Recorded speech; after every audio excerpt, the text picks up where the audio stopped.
Ya, jadi pada malam hari ini saya eh, diminta untuk membawakan sebuah materi yang topiknya itu tentang bagaimana sih kiat-kiat untuk tetap sehat saat berpuasa bersama Our Citrus ya khususnya.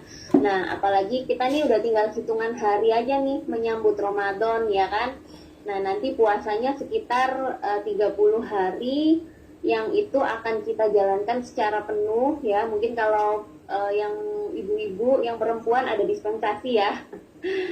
Yang bapak-bapak full 30 hari. Nah, ini tentunya perlu kita persiapkan gitu. Jadi gimana supaya tetap sehat, bugar ya, khususnya mungkin yang selama ini mungkin sudah ada gangguan kesehatan ya yang cukup kronis seperti diabetes dan lain-lain. Dan bagaimana pola makan yang harus kita terapkan selama berpuasa ini ya, kemudian nutrisi apa, kita akan sama-sama belajar bersama ya di sini dengan saya, supaya nanti 30 hari puasa itu kita tetap sehat dan bugar gitu. Oke, ini ada salah satu quotes ya, ini saya pernah dengar, fasting today make the food good tomorrow ya, unknown. Ini saya lupa dengar dari mana ya. Jadi sebenarnya kita berpuasa itu untuk bisa makan makanan yang baik gitu ya. Jadi bukan berpuasa itu kemudian untuk menahan lapar dan haus sejenak, tapi kemudian balas dendam gitu, bukan ya. Tapi bagaimana kita bisa mengkonsumsi makanan yang baik melatih kita untuk menciptakan pola makan baru yang lebih baik dari yang sebelum-sebelumnya seperti itu. Nah, ini saya rasa puasa ini tidak hanya diajarkan oleh agama Islam atau bagi yang Muslim saja ya, tapi bagi teman-teman yang beragama lain sepertinya juga ada ya ajaran untuk berpuasa begitu ya. Karena memang puasa ini sangat banyak sekali manfaatnya yang bisa kita peroleh ketika kita menjalankan puasa ya. Oke, sih kita perlu menjaga asupan zat gizi selama puasa gitu ya.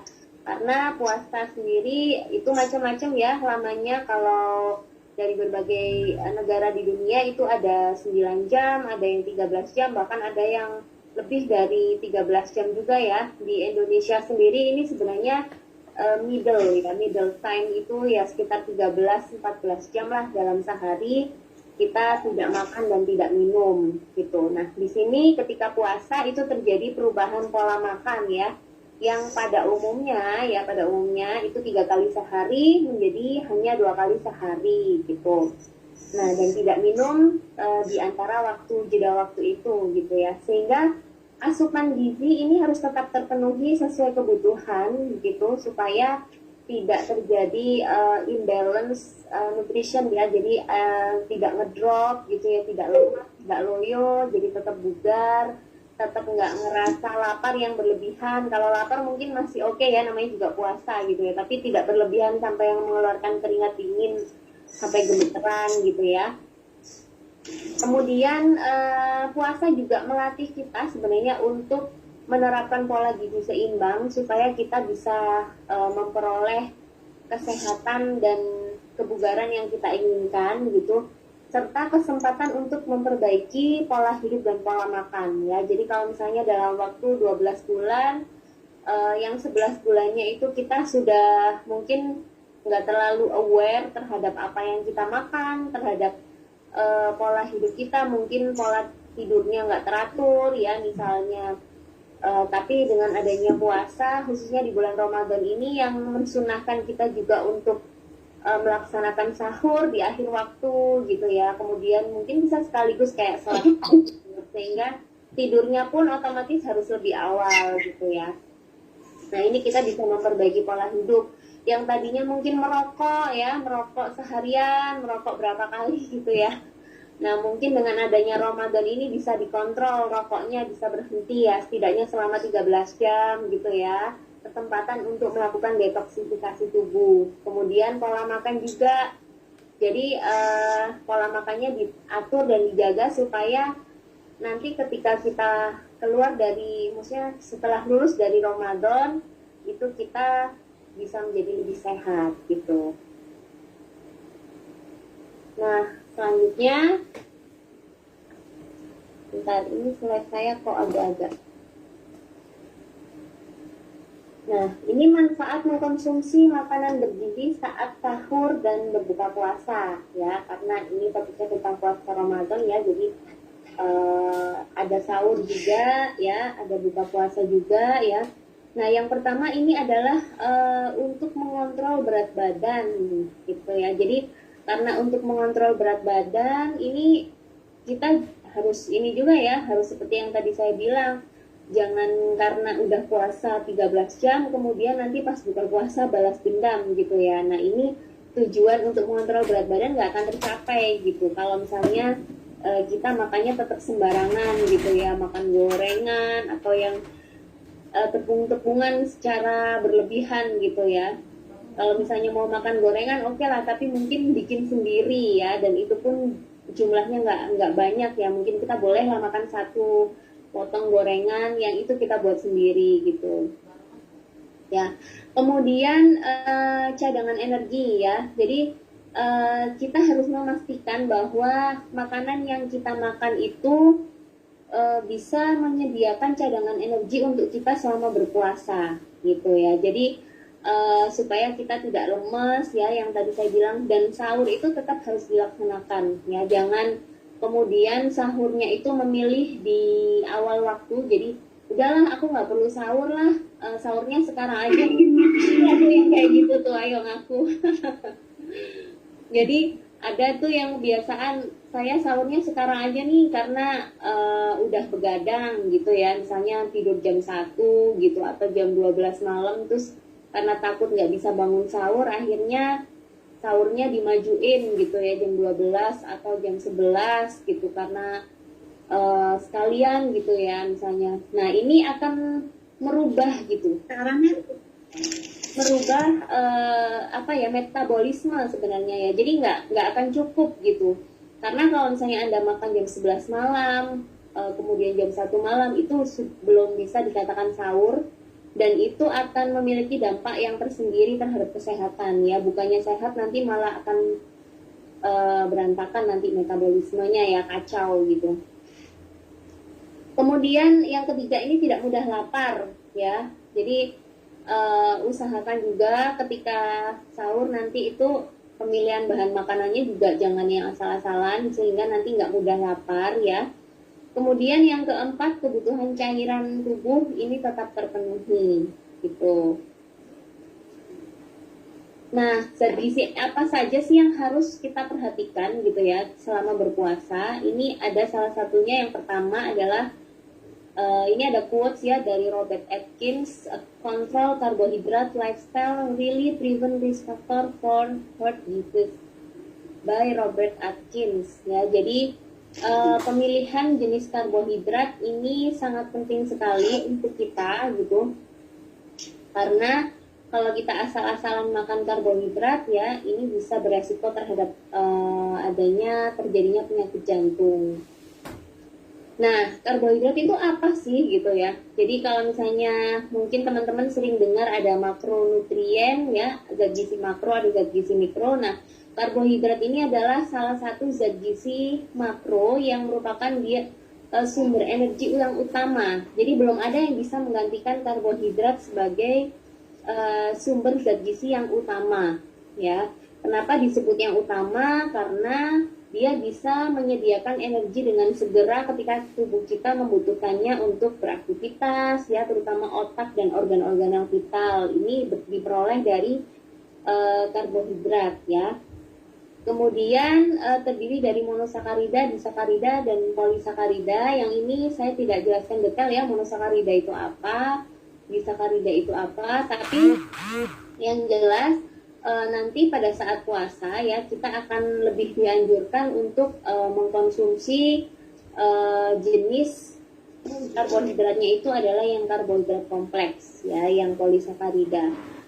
Nah, kemudian satu-satunya penyuplai energi untuk otak dan susunan syaraf ya, karena memang otak kita ini adalah salah satu organ vital yang memang dia membutuhkan energi segera ya. Jadi kalau misalnya kita kadang ngerasa lapar sampai kemudian pusing ya, sampai keringat dingin, itu hati-hati.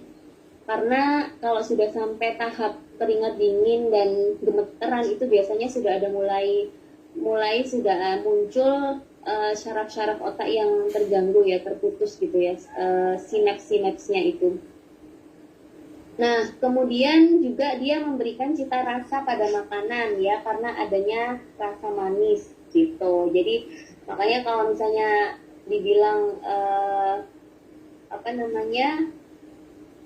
karbohidrat itu cuma nasi aja, enggak ya, jadi banyak sekali macamnya. Dan memang cita rasanya ini kita bisa mengidentikan dengan rasa manis gitu. Nah, jadi itu ya. Kemudian ada istilah dalam penentuan karbohidrat itu yang disebut dengan glycemic index ya. Jadi glycemic index ini adalah ukuran konsumsi karbohidrat terhadap kenaikan kadar gula darah pada makanan tertentu. Jadi kalau misalnya kita memilih jenis makanan tertentu, itu kita harus memilih yang makanan dengan glycemic index yang lebih rendah gitu, supaya tidak menimbulkan pengaruh terhadap gula darah yang secara tiba-tiba meningkat gitu ya, karena makanan yang dikonsumsi memiliki glycemic index yang terlalu tinggi misalnya, seperti itu ya. Nah, masing-masing jenis makanan itu memiliki nilai glycemic index yang berbeda-beda ya. Jadi kadang-kadang makanan dengan jenis yang sama pun pengolahannya berbeda, itu glycemic index-nya juga sudah berbeda lagi gitu. Nah, jadi kita harus jeli memilih ini khususnya ketika kita puasa ya, karena kalau misalnya kita puasa itu kemudian memilih makanan dengan indeks glikemik yang tinggi, itu kita akan cepat merasa lapar seperti itu ya. Selain itu juga rentan terjadi kenaikan glukosa darah yang melonjak gitu ya, khususnya yang sudah punya diabetes ya. Nah, ini akan berbahaya gitu. Nah, semakin besar nilai glycemic index suatu makanan, ini mempengaruhi kecepatan yang lebih besar makanan tersebut akan dipecah selama pencernaan. Kemudian skalanya adalah 0 sampai 100. Jadi kalau misalnya masih kurang dari 50 ya, maksimal 50 itu masih rendah indeks glikemiknya. Kalau yang middle itu antara 50 sampai 70, dan kalau sudah di atas 70 itu sudah termasuk memiliki indeks glikemik yang tinggi gitu. Oke. Nah, ini ada beberapa jenis makanan ya. Beberapa jenis makanan yang dia dengan masing-masing glycemic index-nya. Ini kita bisa lihat mulai dari yang paling tinggi. Ini ada roti ya, nasi putih, donat, kue mangkok ya, kentang, kemudian mie ya, ada mie instan juga, cola, dan termasuk minuman-minuman yang ada di dalam kemasan itu ya, minuman-minuman kemasan itu juga sangat tinggi sekali glycemic index-nya ya, jagung, popcorn ya. Kemudian yang medium ini ada sponge cake, kemudian burger, nanas, pasta, roti gandum, ice cream, pizza ya, pastry, muffin, mangga ya, seperti itu. Kemudian untuk yang memiliki glycemic index yang lebih rendah, ini ada pisang, jagung, kacang-kacangan, buah apel, ubi, tomat, teh hijau, susu ya, dan brown rice ya, atau kalau kita biasanya sebut nasi merah ya, nasi merah gitu.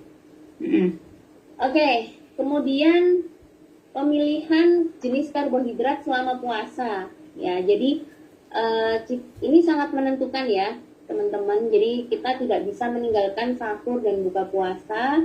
Nah, karena apa? Pada saat sahur ini kita harus memilih jenis karbohidrat kompleks ya, karena pada saat puasa itu kita nanti akan membutuhkan jenis karbohidrat yang dia lebih lama dicerna oleh organ pencernaan kita gitu. Sehingga dengan adanya karbohidrat kompleks yang kita konsumsi ini, maka dia akan membuat pencernaan kita ini akan merasa kenyang lebih lama gitu ya, merasa kenyang lebih lama sehingga tidak mudah lapar. Dan juga karbohidrat ini dia akan dicerna menjadi glukosa itu secara perlahan, secara bertahap ya, sehingga tidak menimbulkan kita lapar di pagi hari gitu. Lain halnya kalau misalnya teman-teman ini memilih karbohidrat sederhana ya, atau mungkin misalnya sahurnya pakai mie instan gitu ya. Nah ini kan mie instan salah satu makanan dengan indeks glikemik yang tinggi gitu. Nah itu bisa jadi pada saat baru jam 7 pagi atau jam 8 pagi itu sudah merasa lapar ya, karena indeks glikemiknya tinggi ya, sehingga dia cepat sekali untuk dirombak menjadi glukosa ya, sehingga glukosa darahnya juga bisa langsung melonjak ya. Nah kemudian bisa membuat kita merasa cepat lapar gitu, sehingga belum jam 12 kita sudah merasa kelaparan gitu ya teman-teman. Nah contohnya apa karbohidrat kompleks ini? Ini ada nasi merah, pisang ya, kemudian brown rice itu tadi, kemudian oats, kentang, jagung, ubi jalar, sayur-sayuran. Kalau misalnya mau makan dengan nasi putih pun nggak apa-apa ya, atau nasi putih dikombin dengan beras merah juga nggak masalah gitu ya. Yang penting adalah di sini terpenuhi kebutuhan seratnya, sayur-sayurannya ada, kemudian kacang-kacangan proteinnya ada gitu ya. Nah jadi ini akan lebih membuat teman-teman itu menjalani puasa dalam 13 jam ke depan itu lebih kuat gitu ya. Kemudian untuk buka puasa ini kita membutuhkan karbohidrat yang sederhana. Jadi sebaliknya dari sahur ya, pada saat sahur, kalau yang pada saat buka puasa itu kita memerlukan karbohidrat yang sederhana. Karena apa? Karena pada saat sudah menjelang buka puasa itu biasanya glukosa darah kita sudah menurun ya, cadangan energi sudah sangat rendah, sudah menurun, sehingga kita perlu karbohidrat sederhana yang dia bisa dengan segera menyediakan energi, atau dengan segera dia bisa dicerna untuk menghasilkan energi, khususnya untuk otak ya, supaya nggak pusing kepalanya gitu, supaya nggak lemas ya. Makanya kenapa kita ketika buka puasa disunahkan misalnya makan kurma gitu ya, karena itu bisa menyediakan energi dengan segera, jadi kita langsung merasa kayak seger gitu ya. Kemudian sirup jagung ini maksudnya adalah gula yang rendah kalori gitu ya. Kemudian buah-buahan, yogurt, jus buah, kek buah, puding ya, itu boleh kita konsumsi karena sangat bagus sekali untuk menyediakan energi dengan segera. Nah selanjutnya ini adalah zat gizi makro yang kedua ya setelah karbohidrat, ini adalah protein ya, dimana protein ini juga sangat penting sekali ya, karena merupakan zat gizi yang sangat vital untuk kita bisa meregenerasi sel-sel di dalam tubuh ya, jaringan-jaringan yang memang sedang sakit tubuh kita ya. Nah ini dengan adanya protein ini bisa dilakukan pertumbuhan dan pemeliharaan tubuh ya. Nah protein ini termasuk dalam kategori bahan makanan atau zat gizi yang paling lama dicerna dibandingkan zat makanan lain seperti tepung dan gula ya. Jadi kan kalau protein itu kan terdiri dari asam-asam amino gitu ya. Nah asam-asam amino ini juga macam-macam, ada asam amino yang esensial dan asam amino yang non esensial gitu. Nah kalau yang asam amino yang esensial ini asam amino yang harus kita konsumsi dari luar, jadi tubuh tidak bisa memproduksi sendiri atau tidak bisa menghasilkan sendiri. Nah sedangkan yang non esensial ini adalah yang bisa diciptakan sendiri oleh tubuh kita gitu. Nah untuk bisa tubuh kita melakukan pertumbuhan, pembentukan jaringan ya, kemudian meregenerasi jaringan, sel jaringan, itu asam-asam amino ini harus kita konsumsi dalam komposisi yang lengkap jenisnya ya, baik esensial maupun non esensial gitu. Nah biasanya kita harus mengkombinasikan antara protein hewani dan protein nabati ya, meskipun dalam pemilihannya, misalnya protein hewani itu kita tidak harus memilih yang tinggi lemak. Wah, saya gagal fokus lihat kucing. Oke, oke.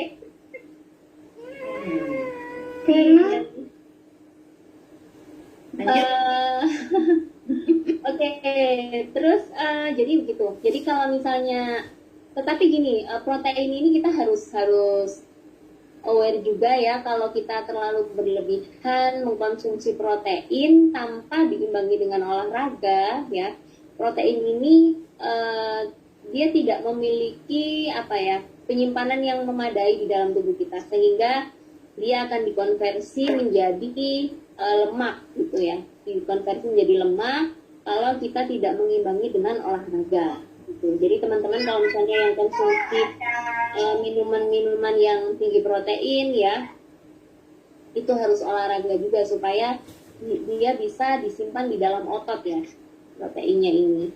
Matiin HP-nya. Kemudian bukan sumber energi utama ya, sumber ini sumber energi yang terakhir sekali ya. Jadi kalau misalnya tubuh kita sudah istilahnya merombak energi dari karbohidrat, kemudian dari lemak ya, baru yang terakhir itu adalah dari protein ini gitu. Makanya ada kasus-kasus anak-anak yang mengalami gizi buruk ya, seperti kwashiorkor ya, marasmus itu mereka karena yaitu mereka dari awal tidak terpenuhi kebutuhan zat gizinya, sehingga mengalami gangguan metabolisme yang akhirnya mereka itu merombak protein sebagai energi, sebagai sumber energi, karena udah nggak punya lemak juga tubuhnya. Jadi akhirnya badannya udah tinggal tulang sama kulit. Kalau kita lihat foto-fotonya itu ya, anak-anak yang kekurangan gizi itu mereka kan biasanya tampak seperti orang tua gitu. Nah, kemudian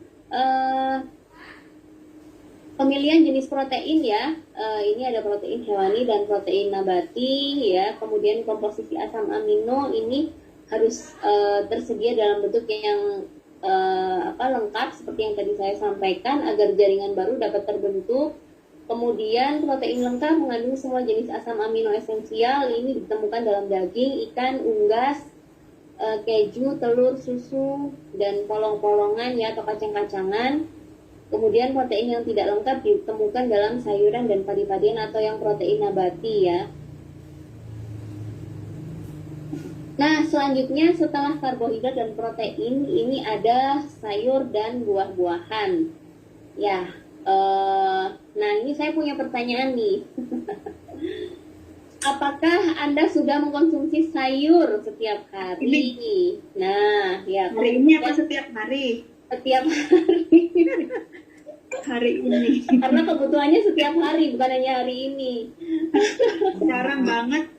Alhamdulillah. Sayur dan buah ya, sayur dan buah ini seharusnya ya. Kemudian berapa banyak sayur dan buah? Kalau emang setiap hari berapa banyak sayur dan buah yang dikonsumsi setiap harinya gitu. Ini jadi koreksi ya, jadi introspeksi buat kita nih. Ayo jarang. Jarang ya, Mbak Rizani jarang, tapi disupport sama ini ya, sama nutrisi booster ya, nutrition booster nanti akan saya jelaskan juga. Nah, kemudian padahal sayur dan buah-buahan ini adalah sumber utama vitamin dan mineral gitu ya, atau mikronutrien ini yang paling banyak ada di sayur dan buah-buahan gitu ya. Berapa ada sih di hewani, tetapi yang paling banyak juga di sayur-sayuran dan buah-buahan gitu. Walaupun memang mikronutrien ini kita butuhkan dalam jumlah yang relatif kecil, tapi fungsinya atau peranannya itu sangat penting bagi sektor dibandingkan mikronutrien. Kemudian sayur dan buah-buahan ini juga sebagai sumber serat alami, membantu lebih kenyang selama puasa ya. Jadi kalau kita banyak mengkonsumsi sayur dan buah, itu insya Allah kenyangnya lebih awet. Kemudian sumber enzim-enzim ya, ini ada di sayuran dan buah-buahan.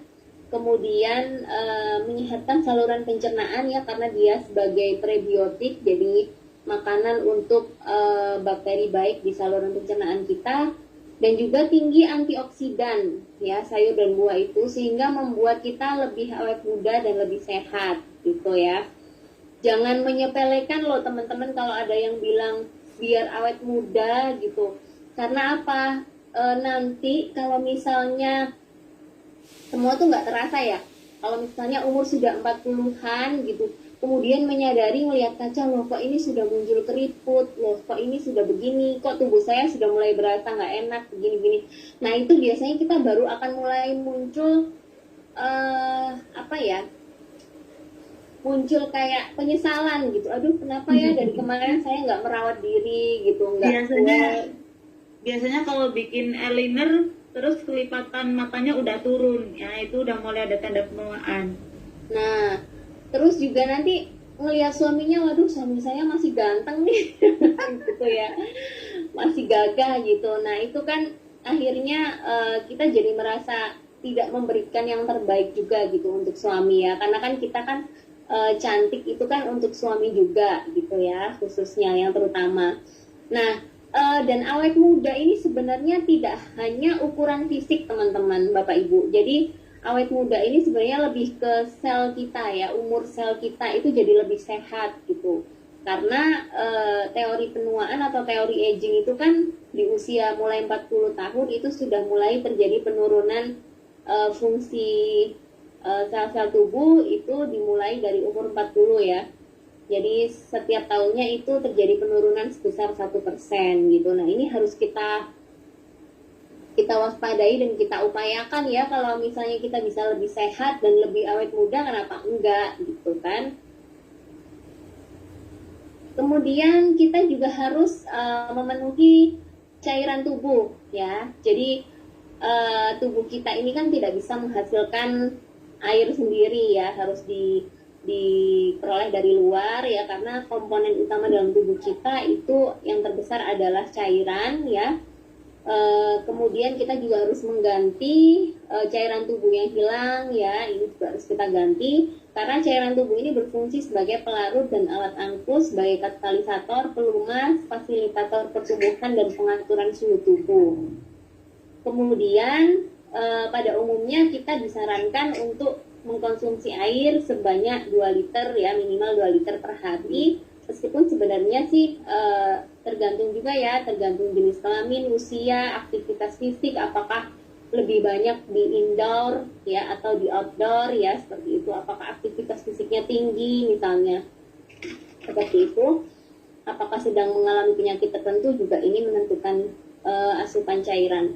Kemudian komposisi cairan digunakan untuk mempertahankan menjaga keseimbangan cairan, elektrolit, pH, serta suhu yang konstan agar organ tubuh dapat berfungsi secara optimal. Jadi sangat penting sekali ya minum ini ya. Nah, ini adalah pembagian ya, sederhananya seperti ini. Pada saat puasa kebutuhan cairan kita 3 gelas saat berbuka puasa ya, 2 gelas setelah tarawih sampai dengan sebelum tidur, dan 3 gelas saat sahur gitu ya. Kalau misalnya sahurnya kita bangun lebih awal gitu, misalnya jam 2:30, itu kan kita bisa nyicil tuh minum 1 gelas dulu gitu ya. Seperti itu teman-teman. Kemudian sebelum makan 1 gelas dulu, setelah makan ya. Habis sholat tarawih. Nah ini ada lagi, take care of your body, it's the only place you have to. Jadi kita ini punya tubuh cuma satu ya. Ya. Ya, you have to live. Gitu. Jadi pedulilah dengan tubuh kita gitu ya. Karena kalau misalnya bukan kita yang peduli, siapa lagi gitu kan? Iya betul. Kalau rusak nggak ada spare part-nya. Iya betul sekali. Ya, kemudian lakukan exercise ya. Jadi lakukan olahraga. Nah, olahraga ini sangat penting sekali, yang biasanya memang tidak disadari oleh kita gitu ya. Banyak sekali lah ya, mungkin kita dengan berbagai alasan, aku nggak sempat, ini masih itu gitu ya. Nah, padahal olahraga ini sangat penting sekali, karena tubuh kita itu ibaratnya kalau misalnya kita sudah mencukupi kebutuhan nutrisi tapi kita nggak melakukan olahraga ya, itu akan banyak sekali metabolisme yang juga tidak berjalan dengan lancar seperti itu. Nah, sementara olahraga yang dilakukan untuk puasa ya, ini tidak harus olahraga yang berat sekali seperti kita harus menghasilkan keringat ya seperti yang kita lakukan saat kita tidak puasa, tapi lebih kepada supaya kita bergerak aja gitu ya. Jadi aktivitas fisik aja gitu, yang membuat kita lebih rileks aja ya. Jadi bisa berjalan, kemudian berlari, lari ringan gitu ya, stretching atau senam, bisa juga dengan jalan kaki sekitar 20-30 menit, bersepeda santai, yoga dan olahraga lainnya yang tidak mengeluarkan banyak keringat gitu ya, karena kita harus menjaga keseimbangan cairan tubuh itu tadi, jangan sampai kita mengalami dehidrasi kalau olahraganya terlalu berlebihan gitu. Nah, jadi jalan kaki nggak apa-apa loh olahraga 30 menit, asal jalan kakinya itu dengan kegiatan kaki dan tangan yang konstan ya gerakannya gitu. Jadi tidak sambil ngobrol, bercandaan gitu ya. Kemudian tidak dikit-dikit duduk ya. Jadi selama 30 menit itu kita optimalkan full berjalan dengan gerakan yang konstan. Seperti itu sudah bisa dikatakan sebagai olahraga. Iya. Nah, waktu yang tepat untuk berolahraga saat puasa ini bisa dilakukan di pagi hari sekitar 2-3 jam setelah sahur atau sore menjelang berbuka puasa ya. Ini bisa dilakukan 45-90 menit. Ini kalau olahraganya santai banget ya.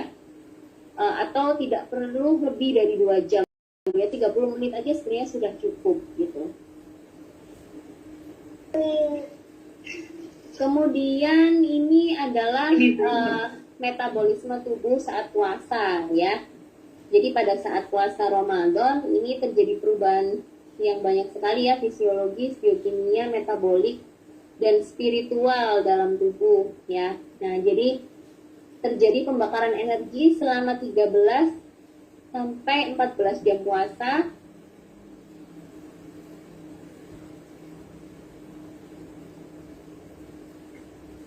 Iya, kenapa? Enggak, kok kayak ada yang manggil, maaf. Yang mana ini kita bagi menjadi 2 fase ya. Jadi fase yang pertama itu fase penyerapan makanan ya atau fat state, kemudian fase pasca penyerapan ya atau fase puasa. Nah, ini saya jelaskan sedikit ya teman-teman. Jadi pada saat fase penyerapan makanan ini molekul kompleks seperti karbohidrat, polisakarida, protein dan lemak ini dicerna di saluran cerna menjadi molekul yang sederhana. Kalau karbohidrat menjadi glukosa, kalau protein menjadi asam amino, kalau lemak menjadi asam lemak dan gliserol ya. Kemudian kita tidak dianjurkan untuk mengkonsumsi makanan yang memiliki indeks glikemik tinggi ya, ini pada saat kita sahur ya. Kemudian terjadi peningkatan kadar glukosa, lemak dan asam amino dalam darah ya. Kemudian glukosa sebagian dirubah menjadi energi oleh glukosa transporter dan sebagian disimpan sebagai glikogen di otot dan hati gitu. Jadi selama kurang lebih 3-6 jam setelah kita sahur ini terjadi proses seperti ini ya. Jadi kalau misalnya kita mengkonsumsi karbohidrat kompleks itu pencernaannya akan lebih lambat gitu. Jadi akan pelan-pelan kadar glukosanya naik gitu ya, pelan-pelan gitu. Kemudian digunakan sebagai energi kita bergerak. Nah, kalau masih ada cadangan, dia akan disimpan sebagai glikogen ya. Jadi glikogen ini adalah cadangan energi ya dari karbohidrat, itu dia disimpan di otot dan di hati. Ya, kemudian nanti dia akan dipecah kembali menjadi energi ketika memang sudah tidak ada glukosa yang ada di dalam darah yang bisa dimanfaatkan sebagai energi. Nah, ini jadi ketika puasa terjadi tahapan-tahapan itu, gitu. Kemudian fase pasca penyerapan ya, jadi penyerapan seluruh makanan dalam saluran cerna hingga masuk waktu berbuka puasa ya. Jadi tadi biasanya kalau misalnya tadi yang saya bilang ya jam 12 itu biasanya sudah fase akhir dari penyerapan. Jadi yang tadi glukosa ya, glukosa dari karbohidrat itu sudah diangkut oleh glukosa transporter ya ke dalam otot, ke dalam hati ya. Itu kemudian di dalam darah itu glukosanya sudah mulai rendah. Nah, di sini biasanya kita udah mulai ngerasa ngantuk tuh ya. Kalau siang itu udah mulai ngantuk gitu. Nah, itu karena cadangan glukosa kita sudah mulai menurun. Nah, di sini akhirnya tubuh melakukan perombakan ya glikogen untuk memenuhi kebutuhan energi gitu. Kemudian bisa juga kalau misalnya ternyata sudah tidak ada cadangan glikogen ya, terjadi proses katabolisme. Nah, proses katabolisme ini adalah perombakan lemak ya, lemak di cadangan lemak di dalam tubuh kita ini dirombak menjadi energi gitu ya. Ini disebut dengan reaksi katabolisme. Kemudian itu terjadi selama kita puasa sampai dengan buka puasa ya. Nah, manfaat puasa bagi kesehatan ini meningkatkan kemampuan kerja otak ya. Karena kita lebih fokus, kemudian biasanya kalau puasa itu hormon-hormon kita juga jadi lebih stabil ya, karena makanan-makanan biasanya relatif lebih terkontrol. Kemudian membantu menjaga kesehatan jantung dan pembuluh darah, mengontrol berat badan, menyehatkan ginjal, bisa juga terjadi detoksifikasi dan juga mencegah diabetes mellitus. Nah, kemudian apakah kita membutuhkan nutrition booster? Nah, ini pertanyaannya ya. Nah, kemudian saya balik nanya lagi nih. Kira-kira dari teori yang sudah saya sampaikan sebelumnya gitu ya, ketika teman-teman harus memilih karbohidrat yang baik, protein, sayur, dan buah, itu apakah sudah terpenuhi semua? Dan bisa dilakukan setiap hari dengan konsisten, dengan baik gitu ya. Dan apa ya, nggak bolong-bolong gitu ya. Nah, itu bisa dijawab sendiri masing-masing ya. Kita yang tahu bagaimana diri kita gitu. Enggak. Kalau saya pribadi memang tidak selalu konsisten ya. Namanya juga manusia, walaupun aktivitas saya juga terus doyan makanan enak gitu. Nah, ini sehingga kenapa kita perlu nutrition booster gitu ya. Nutrition booster ini adalah bisa dibilang adalah salah satu bentuk nutrisi atau zat gizi ya, bukan obat ya, tapi zat gizi yang memang kita perlukan di saat tubuh kita ini tidak memperolehnya dari makanan yang kita konsumsi sehari-hari. Jadi tidak mampu menyediakan itu makanan kita. Kalau misalnya kita buka puasa pakai sate ayam misalnya ya, terus takjilnya pakai gorengan misalnya seperti itu, kemudian sahurnya pakai indomie misalnya, atau teman-teman tidak sempat mengkonsumsi sayur dan buah-buahan ya, karena memang ya banyak sekali lah ya tantangan-tantangan di luar sana, terutama di era modern yang serba sibuk ini, khususnya yang tinggal di kota-kota besar ya, itu menjadi tantangan tersendiri ketika harus menjaga nutrisi atau makanan kita itu sesuai dengan harapan. Sedikit sekali orang yang mampu menerapkan itu gitu ya. Nah, that's why itu kita perlu nutrition booster ini gitu. Jadi kita perlu memenuhi apa yang miss dari makanan kita, yang tidak ada di makanan kita gitu. Nah, apa saja sih yang bisa kita konsumsi ketika puasa ya? Yang pertama ini ada SKP Banelo. Nah, SKP Banelo ini kita tahu sendiri ya bahwa dia tidak hanya sekedar minuman yang tinggi serat sebenarnya ya. Jadi memang dia tinggi serat gandum, serat jagung ya, kemudian kopi hijau, ekstrak pisang ya. Jadi ini ekstrak ya, bukan sekedar pisang di jus ya. Kalau ekstrak itu dia kandungannya lebih banyak dan lebih tinggi gitu. Kemudian ada psyllium khas, kemudian ada probiotik, dan ada L-glutathione juga ya. Kemudian ada lemon dan ada kalsium dari kangkang laut.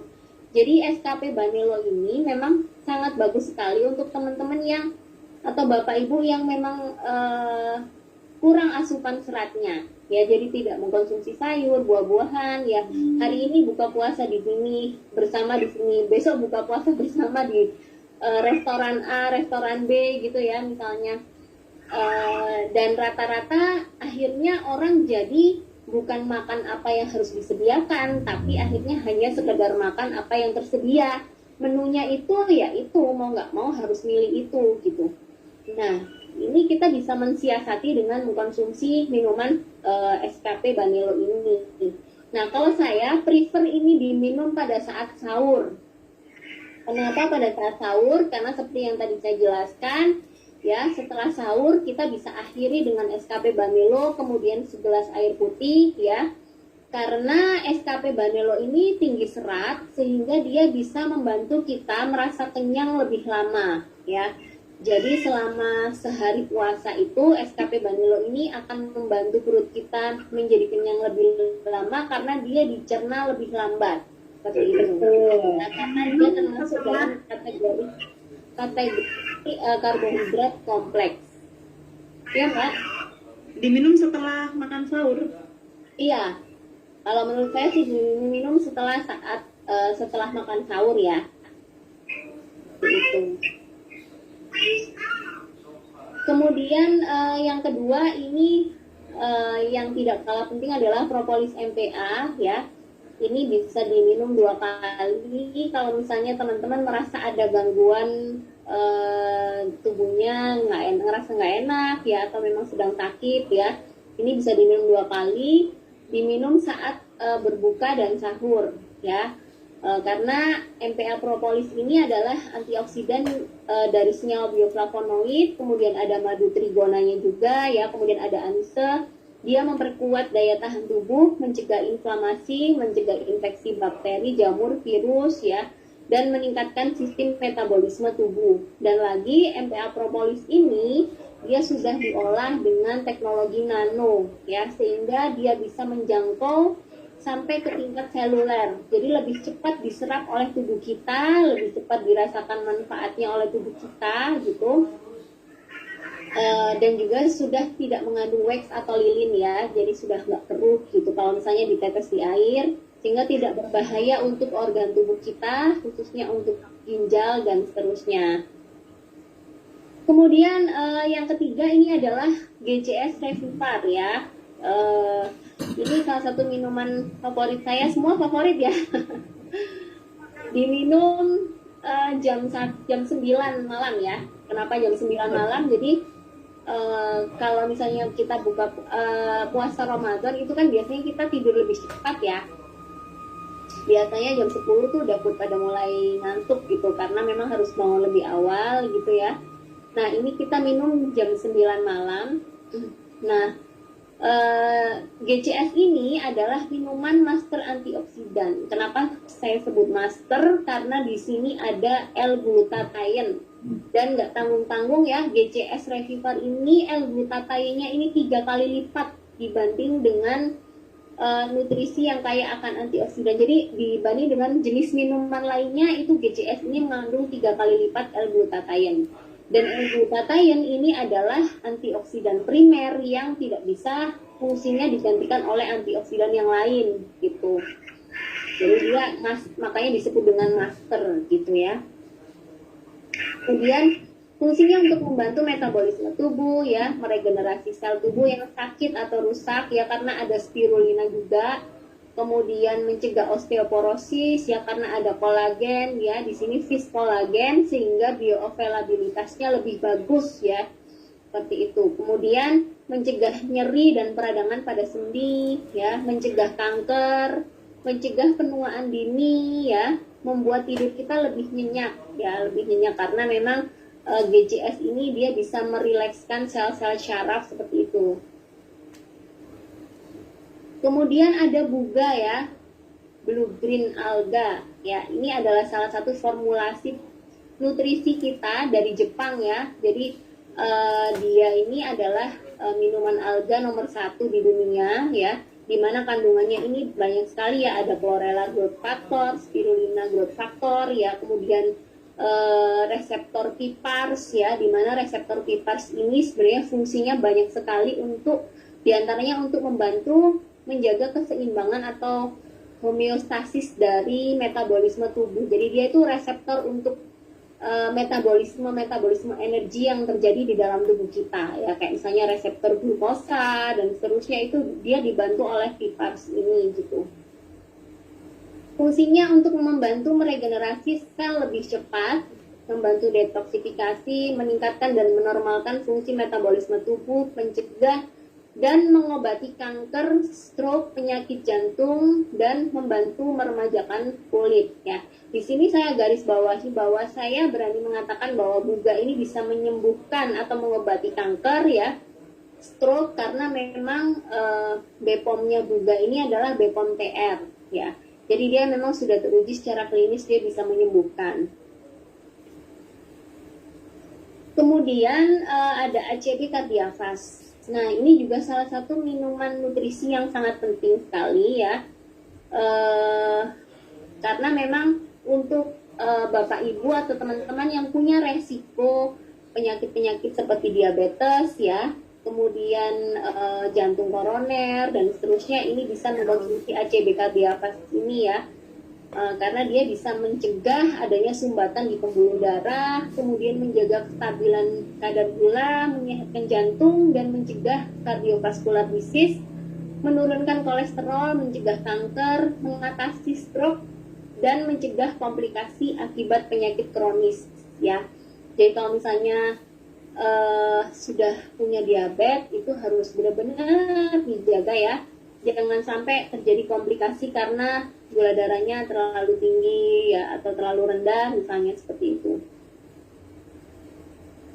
Kemudian TWA Foira ya, ini juga menurut saya salah satu nutrisi yang sangat bagus sekali ya, TWA ini, karena dia kandungannya ini berasal dari ekstrak buah-buahan, dan ini buahnya itu bukan buah biasa teman-teman. Jadi buahnya itu ada tomat, apel ya, kemudian biji buah anggur, buah stroberi, di mana buah-buah ini adalah buah yang dari segi penelitian itu semua sudah terbukti bisa mengatasi berbagai jenis penyakit ya, terutama penyakit-penyakit kanker itu, kemudian berhubungan dengan pembuluh darah ya. Makanya di sini dia bisa memperlancar sistem peredaran darah, kemudian dia mengatasi vertigo, migrain, dan juga dia juga bisa membantu detoksifikasi. Nah, minumnya itu jam 9 malam, sama seperti GCS, sama seperti ACB ya. Sebaiknya diminum di malam hari sebelum tidur, seperti itu. Oke, saya rasa itu saja yang bisa saya sampaikan. Jadi kita tidak bisa memungkiri bahwa yang saya suka sih sebenarnya ya dari produk-produk Our Citrus ini adalah mereka itu berupa minuman ya, minuman. Jadi bukan berupa kapsul ya yang berbentuk seperti obat-obat gitu ya, sehingga dia bisa lebih acceptable lah, kalau menurut saya itu lebih bisa diterima gitu, sebagai nutrisi tambahan ya, sebagai makanan tambahan gitu. Nah, jadi itu saja dari saya. Saya kembalikan kepada Mbak Rose ya. Terima kasih. Assalamualaikum warahmatullahi wabarakatuh. Waalaikumsalam warahmatullahi wabarakatuh. Makasih. Terima kasih Mbak Romi. Selamat harinya. Terima kasih atas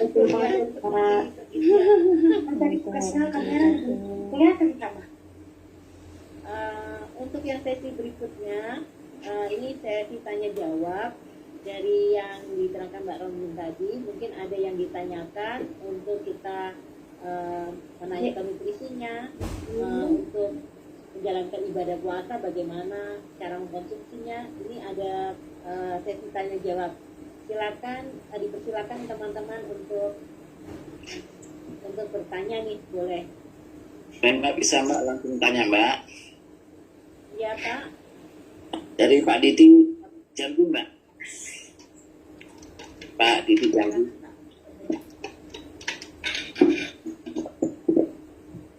Begini Mbak, tadi disampaikan bahwa saat berbuka puasa itu kan minum BPS pukul 21 ya. Kemudian untuk minum buka itu ada pada saat berbuka puasa, artinya berbuka puasa ke jam 21 itu kan tidak terlalu lama gitu. Sebaiknya pukul berapa untuk mengkonsumsi buka setelah minum GCS atau beberapa jeda waktu setelah berbuka gitu. Jadi ada jaraknya berapa setelah berbuka atau setelah sholat taraweh. Biasanya kalau berbuka puasa kan banyak makanan itu terlalu enak gitu. Oh iya, Terima kasih ini Mbak. kebetulan Pak Didi ini kan di luar pulau ya. Jam antara Jawa Jambi, Mbak. dan luar pulau kan beda ya. Mungkin beda 1 jam atau sama Pak? Iya. Beda 1 jam ya. Kalau dengan Surabaya setengah jam. Iya. Kalau nggak terlalu jauh. Ya. Silakan dijawab sama dokter nih. Ya, baik. Jadi kalau misalnya sebenarnya gini, kalau kita mengkonsumsi nutrisi dalam satu waktu, kemudian jenisnya lebih dari satu gitu ya, sebenarnya tidak terlalu bermasalah, tidak seperti obat-obatan si Pak Didi ya. Tapi sebenarnya kalau misalnya mau dikasih jeda itu boleh. Mungkin yang GCS-nya tadi sudah saya sampaikan, misalnya jam 9 malam ya, jam 21, atau mungkin waktu Jambi jam berapa tuh Pak? Kalau tidak berbeda ya Jambi ya? Sini kan Setengah jam. terawih jam 9. Oh gitu. Jam 9 biasanya setelah terawih. Iya. Nah kalau minum buga itu bisa diminum sebelum tarawih Pak. Jadi sebelum tarawih dikasih jeda setelah kita makan ya. Setelah kita makan makanan yang berat, misalnya kita biasanya kan polanya itu kita makan takjil dulu tuh. Makan takjil, minum ya, kemudian kita sholat maghrib, kemudian baru kita makan makanan yang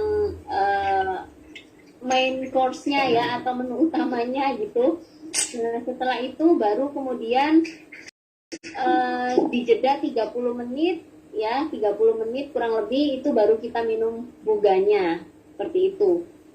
Nah kemudian setelah sholat tarawih ya, itu baru kita minum GCS seperti itu.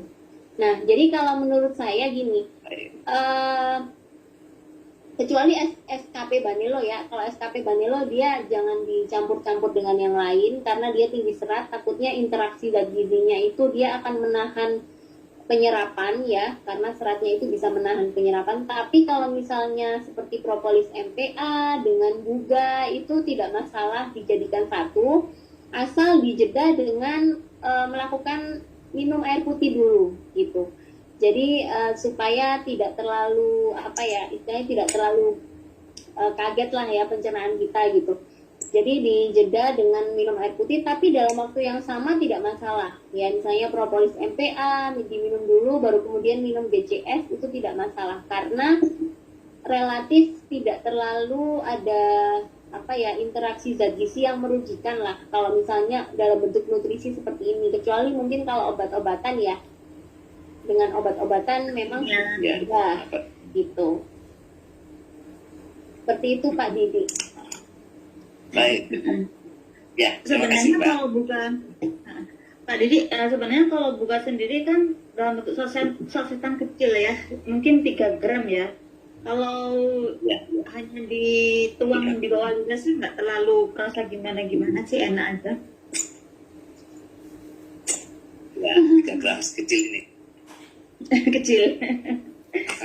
Kecil tapi manfaatnya luar biasa Pak.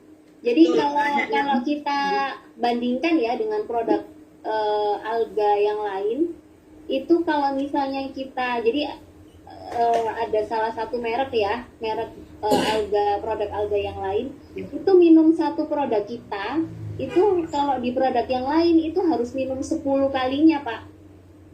10 kalinya. Ya, Nggak dapat harus manfaatnya. minum 10 kali untuk memperoleh manfaat dari satu saset punya kita itu. Jadi sangat bagus sekali walaupun kelihatannya hanya sedikit isinya ya. Tapi ekstraknya ya dok ya. Ya, 3 gram. Jadi aku mungkin boleh nanya ya dok Baik, ya. tapi Iya, sama-sama. Iya. Dok, aku mau tanya. Tadi kan disampaikan untuk minum kafe setelah makan sahur. Jadi makan sahurnya nggak boleh kenyang-kenyang amat. biasanya kalau aku kan minum es kafe dulu baru makan ya, biar kan memang diminum sebelum makan. Jadi ini lebih efektif membuat kita lebih tahan lama untuk nggak gampang lapar itu setelah makan gitu ya. Iya, jadi kalau menurut saya gini, karena SKP ini kan sifatnya tambahan ya. Jadi kita harus mengutamakan yang utama dulu. Makanan utama kita bisa terpenuhi dulu, misalnya kita makan sayuran, protein, ya, kemudian sedikit karbohidrat, ya. Itu baru kemudian kita minum air putih, kemudian kita minum SKP, kemudian minum air putih lagi. Gitu. Jadi memang tujuannya supaya di akhir supaya memang dia bisa zat-zat gizi yang kita peroleh dari makanan utama itu biar apa ya, misalnya biar masuk dulu gitu, biar bisa dicerna lebih dulu dan dicerna yang utama dulu baru kemudian SKP dan Nilu. Seperti itu Mbak Ivani. Terima kasih. Terus ini kalau kita anggap aja lah kayak aku kan peminum produk, semua produk ada ya, mulai dari BPS, terus ACB, kemudian TWA, MED, wah semua lah ada ya. Nah sekarang pertanyaannya, kalau kita butuh semua produk, karena kan memang kayak apalagi aku itu hampir 1 minggu belum tentu aku makan buah dan sayur-sayuran. Sama dengan mahasiswa, lebih daging sama ayam. Ngaku ya, tapi ya sayuran, buah-buahan itu sehat. Tapi ya gitulah pola hidup kita ya. Lebih banyak makan buah-buahan, daging sama ayam. Tapi aku benar-benar kelas tinggi gitu. Kalau tadi aku lihat, itu kan GCS-nya minumnya jam 9. Kemudian ACB minum jam 9, TWA minum jam 9, tapi kan boleh diselang-seling, jadi dalam satu hari itu nggak harus kita minum keempat-empatnya semua kan, diselang-seling gitu ya. Iya benar. Jadi sebenarnya satu sachet nutrisi itu kita bisa pilih ya, entah itu ACB Biafas, GCS Resifat, TWA Koyura, itu semuanya bagus. Dan semuanya sebenarnya memberikan manfaat yang tidak terlalu jauh berbeda ya, kecuali memang GCS karena ada master antioksidannya di situ dan ada kolagen, ada spirulina ya.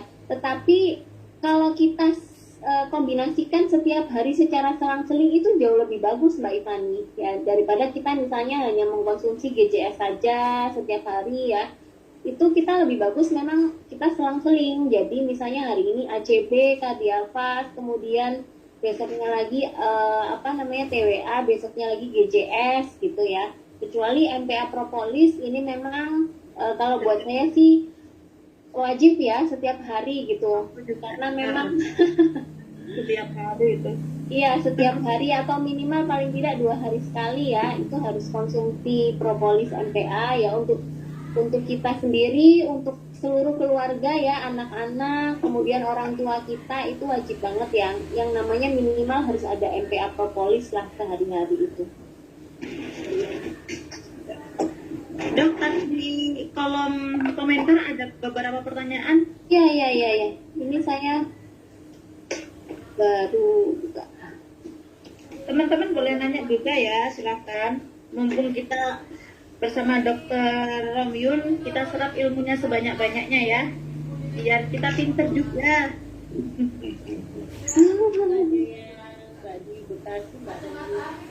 Kalau mau konsultasi untuk orang tuanya juga boleh ya teman-teman. Iya, boleh. Yang mana ya? Saya banyak banget nih. Mengenai penyakit diabetes mellitus, gimana mensiasati pola makannya dengan nutrisi suplemen OSI saat puasa. diabetes mellitus. Ya, jadi sebenarnya gini, kalau untuk penderita diabetes mellitus ini sebenarnya ada catatan khusus ya. Jadi pada beberapa penyakit kronis itu sebenarnya memang harus dicek dulu kondisinya ya untuk penderita diabetes, terutama yang sudah lama. Itu sebelum puasa itu akan kontrol dulu ya ke dokter, atau cek gula darah dulu ya. Atau misalnya terbiasa gula darahnya turun ya, itu biasanya sama dokter tidak dianjurkan untuk puasa. Jadi kalau misalnya kita itu tadi ya, misalnya yang penderita diabetes ini masih bisa terkontrol gitu ya, artinya belum sampai ke tahap misalnya harus suntik insulin misalnya ya, itu biasanya masih bisa melakukan puasa gitu. Tapi kalau misalnya beliau ini sudah suntik insulin, ini harus benar-benar dikontrol ya, bagaimana supaya tidak terjadi hipoglikemia ya, kemudian tidak terjadi hiperglikemia yang menyebabkan komplikasi pada penderita diabetes. Ini harus dipertimbangkan. Nah, kalau misalnya mau mengkonsumsi produk nutrisi dari Our Citrus ya untuk yang punya diabetes, ini hampir sama seperti yang saya jelaskan tadi ya. Kalau MPA propolis ini bisa dikonsumsi setelah kita makan ya, 30 menit setelah kita makan main course ya. Kalau untuk penderita diabetes kan juga makannya kan tidak terlalu banyak ya, dan diusahakan untuk lebih banyak sayur-sayuran ya. Kemudian untuk ACB-nya itu dikonsumsi jam 21 ya, jam 9 seperti itu. Kalau misalnya mau mengkonsumsi buga ini bisa dikonsumsi pada saat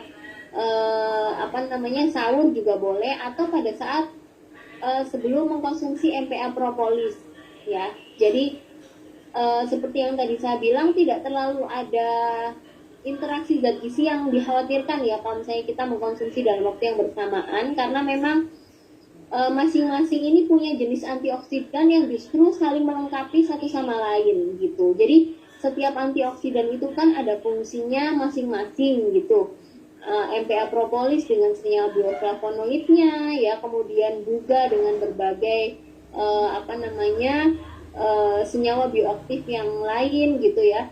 Itu masing-masing punya peran masing-masing dan tidak saling mempengaruhi. Jadi kalau misalnya zat gizi yang mempengaruhi itu mungkin biasanya mineral ya, mineral itu saling menghambat biasanya. Tapi kalau misalnya antioksidan, kalau obat kimia itu nggak boleh ya dok ya, mungkin ya obat kimia mungkin yang harus dijeda ya dengan nutrisi seperti itu.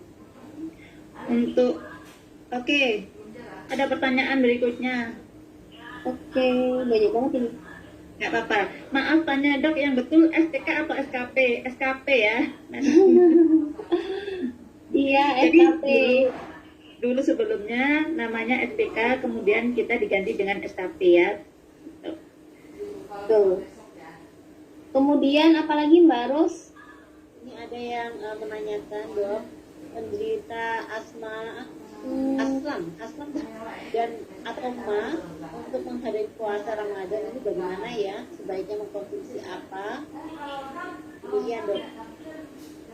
Beginian, Pada saat mah ya, pada saat puasa ya, dan punya mah ya. Betul. Pada saat puasa beliau menderita penyakit mah. Nah, kalau emah ini ya sebenarnya terapinya itu harus MPA propolis dan GCS ya. GCS Revivar ini insya Allah nggak akan kambuh lagi mahnya ya. Dan mah ini sebenarnya harus dibedakan dengan asam lambung ya sebenarnya. Jadi kalau misalnya kalau ada yang punya emah, kemudian ada yang punya asam lambungnya tinggi, suka tiba-tiba tinggi gitu ya. Ini pemicunya banyak sebenarnya ya, termasuk juga misalnya mengkonsumsi makanan yang pedas ya, kemudian yang tinggi serat juga harus nggak terlalu banyak ya. Jadi kayak misalnya SKP Banelo itu kalau saya punya emak itu sebaiknya konsumsinya hanya setengah sachet aja gitu. Tapi lebih bagus kalau misalnya punya emak, ini terapinya adalah GCS Revivar ya. Jadi bisa MPA propolis kemudian dikombinasikan dengan GCS Revivar jam 9 malam supaya tidak kambuh lagi pada saat puasa emahnya ini gitu. Terus tambahan, kalau teman-teman punya emah, sebaiknya kita tahu diri, artinya jangan memicu mah itu kambuh. Contohnya sudah tahu punya keluhan mah tapi suka minum kopi, Nah gitu itu ya. betul. Jadi kita harus tahu diri juga gitu maksudnya teman-teman ya. Nah, banyak yang salah kaprah juga. Jadi, kalau punya mah itu menganggap bahwa minum jeruk ya, jeruk itu dianggap bisa menimbulkan asam lambung, bisa membuat emas kambuh. Sementara minum kopi nggak apa-apa gitu. Padahal sebenarnya di dalam, meskipun rasa jeruk itu asam di lidah kita, tetapi di dalam saluran pencernaan pH-nya ini basah gitu. Jadi tidak berbahaya untuk lambung kita sebenarnya ya, karena dia meskipun asam di lidah tapi dia basah di saluran pencernaan. Sebaliknya kopi yang mungkin terlihat bagi kita itu nggak terasa asam di lidah kita, tapi dia justru di saluran pencernaan itu sifatnya asam gitu. Jadi kopi itu juga harus dihindari. Kemudian manajemen stres ya, biasanya pemicu utama emah dan asam lambung itu adalah manajemen stres. Dan banyak pikiran. Jadi teman-teman, kuncinya adalah sebenarnya ya, nutrisi sebagus apapun juga itu kalau misalnya kita stres ya, itu hasilnya tidak akan optimal juga gitu, karena hormon stres ini menghasilkan mengganggu metabolisme gitu, penyerapan zat gizi juga jadi tidak optimal gitu ya. Jadi jadi pengelolaan stres itu sangat penting. Kemudian Ada pertanyaan lagi? saya mau tanya dari materi yang tadi disampaikan, kalau puasa kita merasa lapar dan sampai pusing dan berkeringat, apakah itu tanda-tanda pengerusakan sel ya? Jadi kalau misalnya kita merasa lapar ya, tidak hanya dalam kondisi puasa, sampai merasa gemetaran dan keringat dingin, itu biasanya ya, itu pada umumnya menurut hasil penelitian itu memang ada terjadi kayak semacam degradasi sel di otak. Jadi ada pemutusan sinap-sinap yang bukan selnya khusus di otak. Karena apa? Otak kita itu adalah salah satu organ tubuh yang sangat penting dan dia membutuhkan energi dengan segera gitu. Jadi pada saat kita tubuh kita merombak energi ya dalam bentuk glukosa, kemudian glukosanya diubah menjadi energi, itu yang pertama sekali dikirimin ya oleh signal transport ya, itu adalah otak gitu. Jadi otak itu yang utama gitu. Kalau misalnya kita sudah mulai ngerasa gemeteran, sampai pusing, sampai keringat dingin, nah ini harus diwaspadai, jangan sering seperti ini. Makanya saya sampaikan bahwa pemilihan menu sahur ini sangat penting. Kalau misalnya teman-teman mau makan mie instan, terpaksa nih ya, terpaksa. Kayaknya itu menu utama deh. Iya. Yang males-males. Nah, ini tips dari saya. Kalau memang mau makan mie instan pada saat sahur, itu sediakan sayur-sayuran yang banyak di kulkas ya. Sayur-sayuran itu bisa macam-macam ya, wortel misalnya seperti itu, asal jangan kol ya, jangan kol karena kol ini juga bisa memicu asam lambung ya. Jadi sayur-sayuran seperti sawi misalnya ya, pokoknya banyakin aja sayurnya tuh. Jadi kita itu mengkonsumsi mie instan tuh nggak cuma-cuma nih, nggak mau rugi nih kita gitu loh. Kalau kita cuma makan setengah. iya. Jadi kalau kita mengkonsumsi mie instan aja tuh kita rugi sebenarnya gitu kan. Karena apa? Indeks glikemiknya tinggi. Nanti pada saat jam 7 pagi, jam 8 udah kelaparan gitu. Karena memang dia secara metabolisme itu lebih cepat dia perombakannya ya. Jadi tidak ada yang menahan istilahnya tidak ada cadangan karbohidrat yang disimpan dalam bentuk glikogen, sehingga nanti pada saat siang hari nggak ada lagi yang istilahnya diharapkan untuk dirombak menjadi energi seperti itu. Nah, makanya kenapa puasa itu ada buka puasa ya. Jadi kalau misalnya kita puasa terus-terusan itu juga berbahaya gitu. Kemudian apalagi nih? Kita ada pertanyaan, apakah buka boleh dikonsumsi untuk anak usia 1 tahun? Buga boleh dikonsumsi untuk anak usia 1 tahun ya, karena memang dia sebenarnya kita harus bisa membedakan ya nutrisi dengan obat gitu. Nah, yang ada di Our Citrus ini sebenarnya bukan obat gitu kan. Ini adalah nutrisi yang sebenarnya dikumpulkan dari makanan-makanan sehat, yaitu kita diekstrak kemudian dijadikan satu menjadi dalam bentuk nutrisi booster yang tadi saya sampaikan itu. Jadi kalau misalnya untuk anak 1 tahun yang misalnya punya masalah kesehatan sehingga dia harus mengkonsumsi buga ya, ini juga bagus ya, untuk pertumbuhan sel otaknya juga bagus, tetapi akan lebih bagus lagi kalau minum caca ya, kayaknya kalau anak umur 1 tahun gitu. Kecuali memang dia dengan kondisi ada penyakit tertentu yang memang harus diobati sehingga harus mengkonsumsi buga, itu tidak masalah mengkonsumsi buga.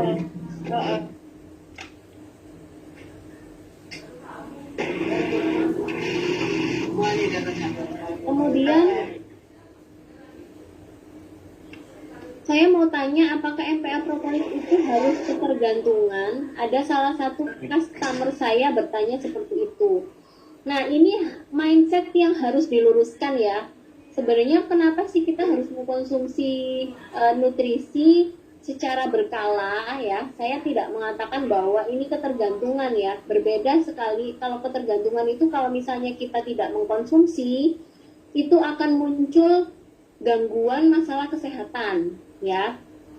Tetapi kalau misalnya kita memang harus mengkonsumsi, itu semata-mata adalah untuk melakukan maintenance terhadap tubuh kita.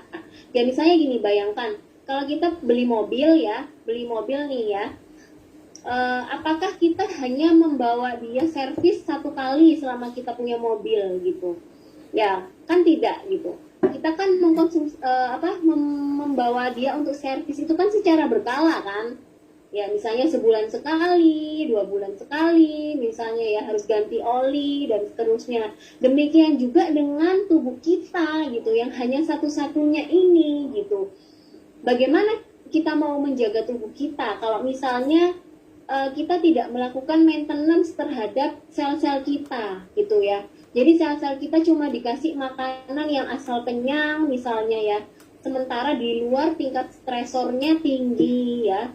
Kemudian makanannya kurang sehat, tapi tidak mengkonsumsi nutrition booster, tidak olahraga, misalnya seperti itu. Ya jangan kaget kalau misalnya tiba-tiba usia 40 tahun atau usia 35 tahun ada yang sudah kena diabetes, misalnya seperti itu. Kemudian ada yang kena kanker ya. Jadi sebenarnya semua itu tergantung dari pola hidup dan pola makan kita gitu, dan apakah kita memang memberikan servis yang lebih terhadap sel-sel tubuh kita gitu. Jadi kalau misalnya di istilah gizi itu ya ada nutrigenomik dan nutrigenetik ya. Jadi sebenarnya di dalam tubuh kita itu sudah ada gen-gen yang dia sebenarnya berpotensi untuk muncul menjadi sebuah penyakit sebenarnya ya, yang itu diturunkan dari orang tua kita ya, entah itu ada yang kanker, diabetes ya, hipertensi, penyakit jantung dan seterusnya ya. Nah, tetapi gen itu bisa tidak terekspresi kalau misalnya kita menjaga pola makan dan pola hidup kita dengan baik gitu. Jadi kita mengantisipasi ya, jangan sampai terjadi gitu. Atau kalau misalnya mau terjadi pun ya nanti dulu lah gitu ya. Kita mau sehat lebih lama gitu. Intinya seperti itu. Jadi kalau misalnya ada istilah MPA itu membuat ketergantungan, kalau buat saya sih tidak. Tetapi mindsetnya itu tadi yang harus diluruskan ya, bahwa kita harus melakukan maintenance terhadap tubuh kita gitu. Kalau misalnya sudah merasa, oh saya udah mampu menerapkan pola hidup sehat dan pola makan sehat dengan detail, dengan 100%, tanpa nutrition booster pun tidak masalah gitu ya. Tetapi di sini saya temukan jarang sekali ya ada orang yang bisa 100% seperti itu gitu. Itu sangat jarang ya. Sangat jarang sekali gitu. Bahkan seorang dokter pun ya itu masih bisa gitu, apa ya istilahnya, masih belum bisa mengimplementasikan teori-teori kesehatan itu secara 100% dalam kehidupan sehari-hari. Iya, betul sekali. Iya, terus apa lagi nih? Di bawahnya itu tadi, Puasa SKP Banelo cukup 1 saset aja ya, kan berat badannya 85 kilo. Biasanya sebelum puasa 2 saset sehari. Iya, jadi sebenarnya gini, kalau misalnya mau 2 saset, kuat 2 saset ya, pencernaannya kuat 2 saset itu boleh setelah setelah itu jam 9 malam itulah diminum SKP-nya boleh. Tapi kalau misalnya nggak kuat ya, artinya kalau misalnya teman-teman minum SKP jam 9 itu kan biasanya perutnya masih berasa penuh ya. iya biasanya kalau Tapi akhirnya makan sahurnya jadi kurang optimal gitu biasanya. Nah ini kenapa saya lebih sarankan SKP ini dikonsumsi pada saat setelah makan sahur, karena supaya bisa membantu kita untuk merasa kenyang lebih lama, karena serat-serat yang ada di SKP ini bisa membantu pencernaan kita untuk lebih tahan terhadap lapar gitu ya, karena lebih lama pencernaannya gitu. Umur di bawah 1 tahun ada gangguan jantung bisa dikasih MPA, bisa banget ya Bu. Jadi kalau misalnya ada gangguan jantung ini juga bisa dibantu dengan buga. Ya, jadi gangguan jantungnya seperti apa ini? Apakah masalah gangguan jantung ini kan banyak sekali ya, tapi kalau misalnya saya bisa menebak ini mungkin gangguan jantung bawaan mungkin ya. iya, Nah, karena masih ini kecil kan. ya betul masih kecil. Jadi bisa dikasih MPA dan juga tambahannya adalah buga gitu. Kenapa buga? Karena dia bisa membantu sel-sel tubuh itu jadi lebih aktif gitu ya. Jadi kalau misalnya ternyata misalnya gangguannya itu adalah katup jantung yang bocor misalnya, nah itu bisa membantu fungsi jantungnya itu lebih optimal gitu kalau misalnya ditambahkan dengan buga. Ya, buga dan juga MPA propolis. Nah, MPA propolis ini dia bisa membantu mencegah terjadinya peradangan ya, inflamasi atau peradangan di jantungnya, kemudian juga membantu meningkatkan daya tahan tubuhnya ya. Dan bisa juga karena dia susah makan, nanti dikasih MPA, dikasih buga, kebutuhan zat gizinya juga bisa terpenuhi sebagian dari buga dan bisa meningkatkan nafsu makannya juga. Gitu. Assalamualaikum dok. Waalaikumsalam. Ya, waalaikumsalam. Izin tanya dok, untuk pasien dengan hipoglikemi, makanan yang indeks glikemiknya bagus itu apa ya dok? Dia itu ada riwayat genetik hiperglikemi juga dok. Biar Hipo atau hiper? Nah, pasiennya hipoglikemi, cuman dia riwayat genetik ayahnya hiperglikemi. Jadi biar stabil selama puasa itu yang indeks glikemiknya tepat apa ya dok makanannya? Makasih dok. Ya, jadi ini secara genetik riwayatnya adalah hiperglikemia, tetapi saat ini mudah mengalami hipoglikemia. Nah, kalau mau ini sebenarnya bisa menerapkan prinsip gizi seimbang ya, Bu ya. Jadi kenapa prinsip gizi seimbang? Saya tidak menyarankan diet yang aneh-aneh, yang macam-macam, yang sebenarnya mungkin masih perlu dilakukan penelitian lebih lanjut gitu ya. karena pola makan gizi seimbang ini sudah melalui penelitian ya yang dilakukan oleh Kemenkes gitu. Nah, ini dia bisa diterapkan di berbagai kondisi sebenarnya ya, berbagai kondisi tubuh kita, aktivitas kita gitu ya. Jadi perbanyak sayur dan buah-buahan minimal 3 sampai 5 porsi ya. Kemudian karbohidratnya itu bisa pilih yang medium ya, tidak harus yang low atau yang high, tapi bisa pilih yang medium, tetapi diperbanyak juga karbohidrat kompleksnya. Jadi sayur-sayuran, kemudian kacang-kacangan ya. Untuk proteinnya itu bisa dikombinasikan yang hewani. Jadi kalau misalnya hewani ini misalnya ayam itu ya ayam tanpa kulit misalnya ya, seperti itu. Dan juga dikombinasikan juga dengan protein nabati, seperti itu Bu Elna. Plus susu untuk diabetes gitu bagus nggak dok? Susu untuk diabetes, ACP kali ya. iya saya rasa lebih baik ACB ya, karena susu itu gini, jadi sebenarnya yang kita harapkan dari susu itu adalah kalsium ya. Kalsium, susu itu adalah sumber kalsium dan juga sumber protein mungkin ya sebagian.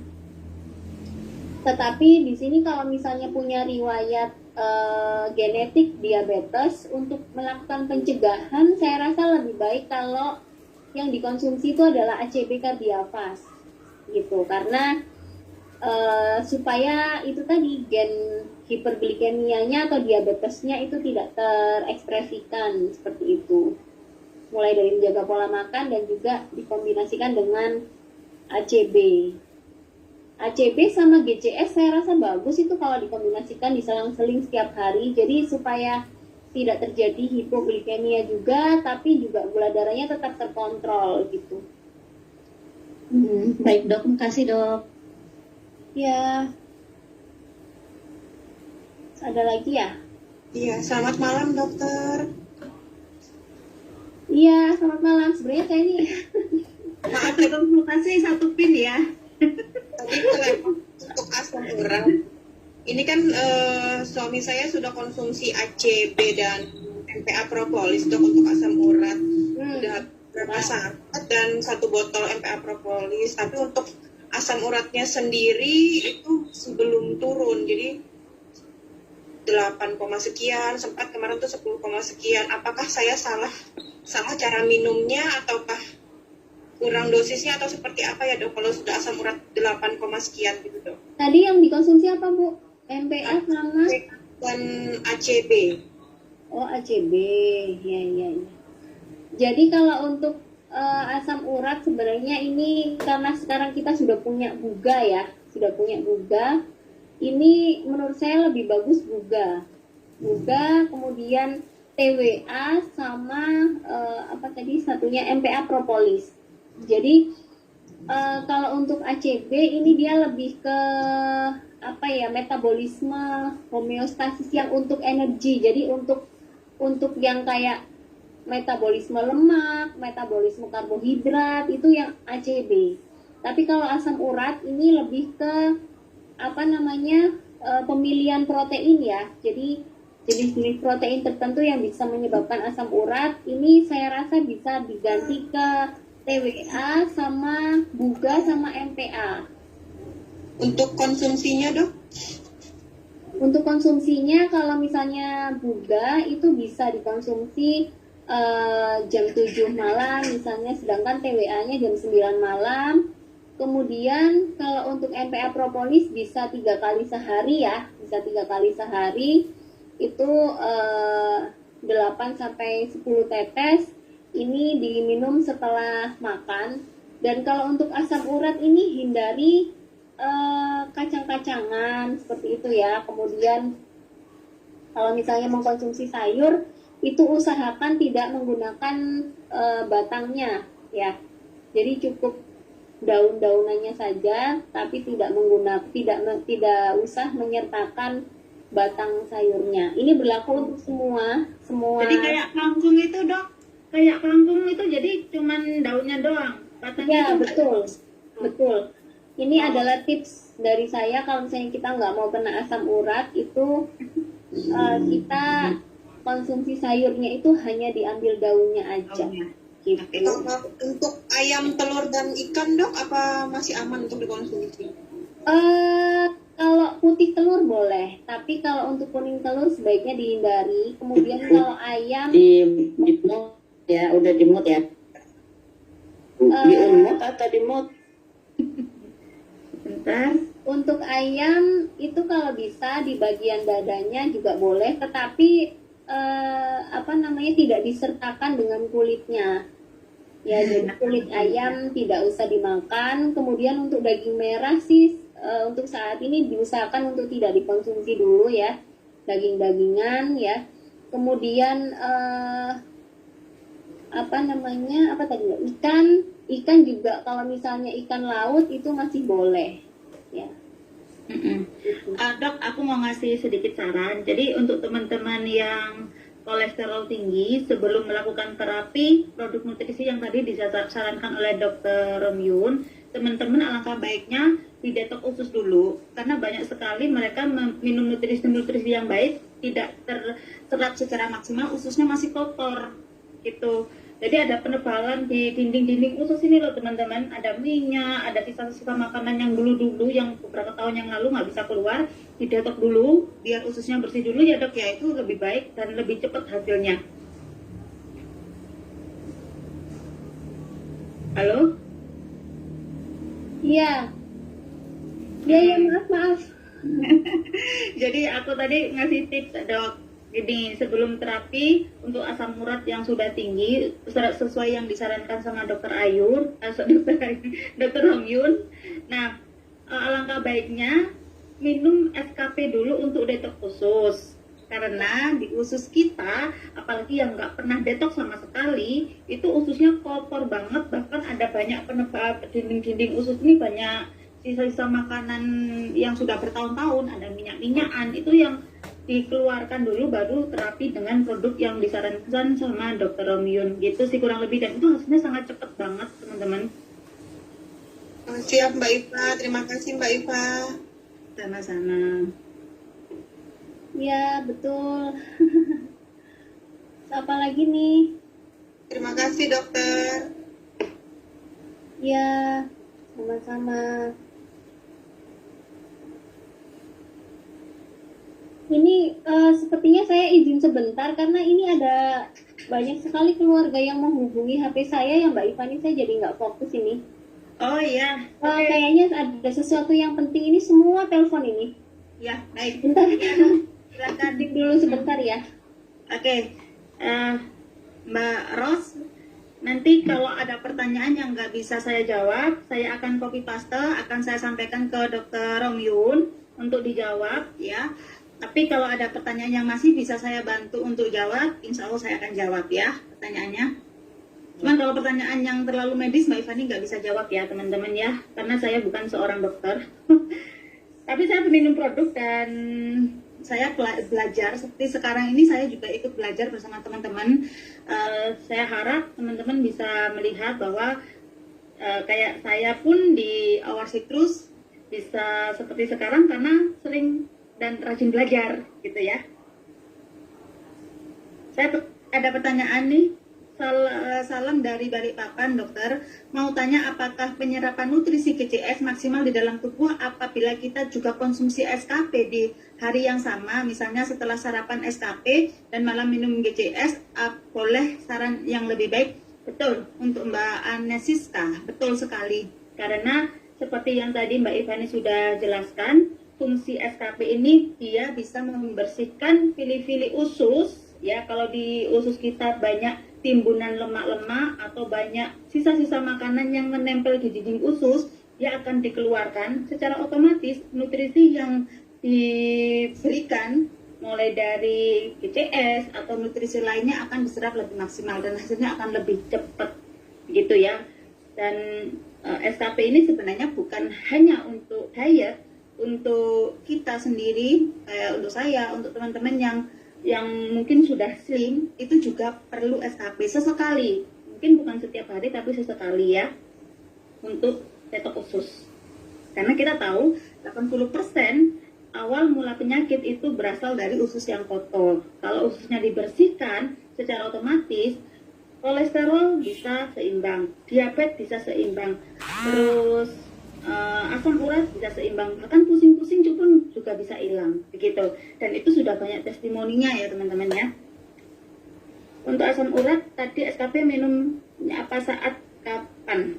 Untuk minum SKP di bulan puasa seperti yang disarankan sama Dr. Romyun tadi, setelah makan sahur kemudian minum SKP. Tapi kalau teman-teman di waktu normal sebagai pengganti makan malam ya, atau kalau sebenarnya ada dua cara, sebagai pengganti makan malam atau di pagi hari diminum sebelum sarapan pagi gitu ya, waktu terbaik kalau normal. Tapi kalau puasa seperti yang tadi sudah dijelaskan. Mbak Iva, Ya. halo. Ya. Kalau untuk penderita tiroid, produk OS yang bagus apa ya Mbak? Untuk tiroid, alhamdulillah kita udah banyak testimoni minumnya MPA propolis, GCS, sama TWA. Tiroid di sini kan, di leher sini kan? Iya betul. Ya, sudah ada testimoni banyak itu Mbak, minum 3 produk itu ya. Mumpung belum terlalu besar, segera dibantu dengan nutrisi. Oh, oke, makasih Mbak.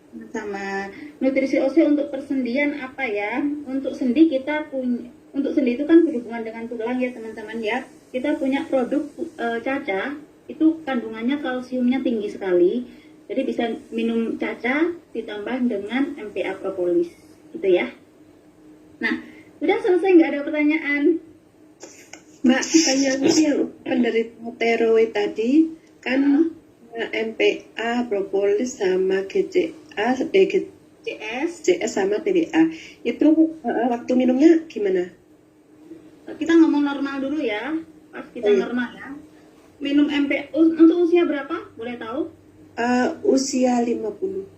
Mulai 50 tahun, berarti kan udah untuk dewasa ya. MPA propolisnya 8 tetes cukup pagi, siang, malam mau tidur. Kalau untuk TWA-nya 1 jam sebelum tidur. Kemudian GCS sama TWA. Jadi kalau GCS sama TWA yang diutamakan sebelum tidur apa? Minum TWA dulu. Kemudian kalau minum GCS-nya setelah sholat isya sekitar jam 7 itu ya. Berarti malam semua ya Mbak? Iya betul, karena memang malam hari itu kondisi terbaik tubuh kita melakukan regenerasi sel. Itu pas kita istirahat.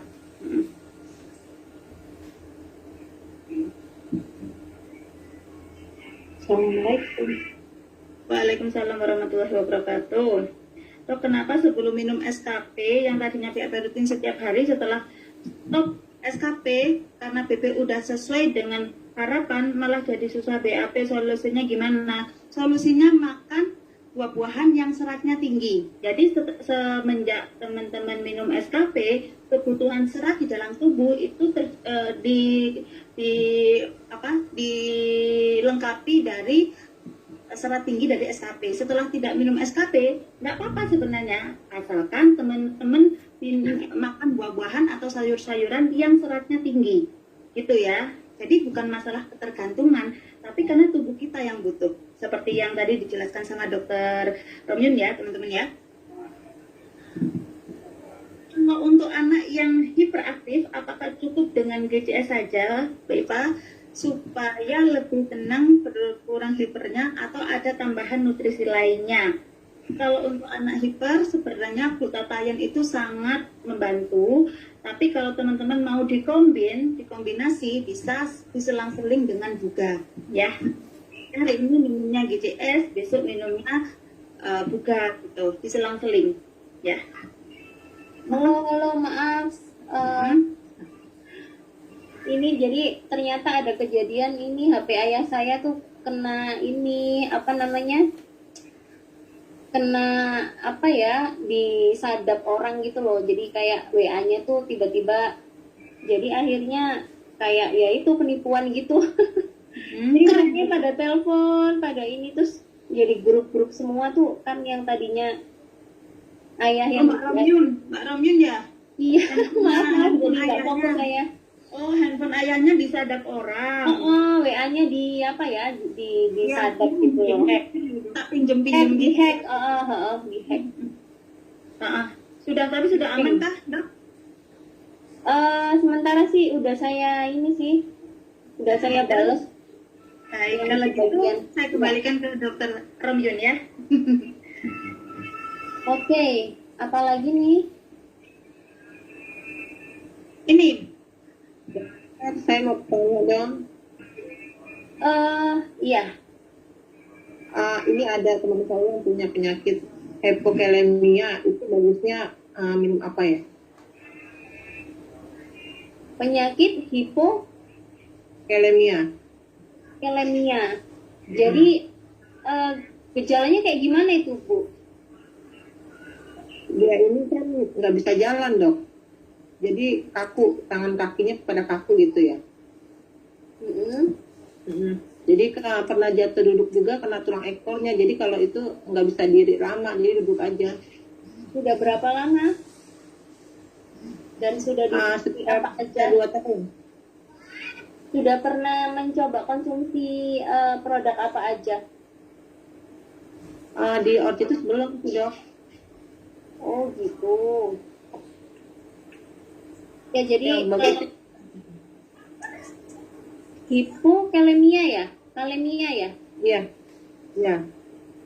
Jadi biasanya harus mengurangi konsumsi makanan-makanan yang tinggi natrium ya, dan harus kalau hipokalemia berarti dia rendah asupan konsumsi kaliumnya, jadi tidak berimbang antara kalium dan natrium. Padahal sebenarnya kalium ini dibutuhkan oleh